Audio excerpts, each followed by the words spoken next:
நான் பார்னபி, இவ ஷூலா. இவளுக்கு கண்ணு தெரியாத. நீ சொல்ல மறந்தா தெரியாதா? எத்தனை மானிதர்கள் பார்த்தேன். ஆண்டவரை ஸ்தோத்திரிக்கப்படத்தக்கவர். என் மகனோட குருட்டுத்தன்மையை போதகர் குணப்படுத்திட்டாரு. இல்லையா, நீரின்றி வாழ்வையில் உணர்ந்தேனையா. என்ன பாரு, நான் உங்களை சந்திச்ச முதல் நாள்ல இருந்து நீயும் பர்னபியும் ரொம்ப தயையோட அன்பாவும் இருக்கீங்க. உன்னால ஒரு அற்புதத்தை காண முடியலன்னாலும் உன் நம்பிக்கை ரொம்ப வலுவா இருக்கு. என் இயேசுவே,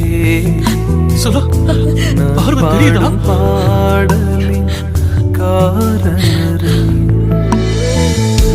நன்மைகள் எதிர்பார்த்து உதவாதவர்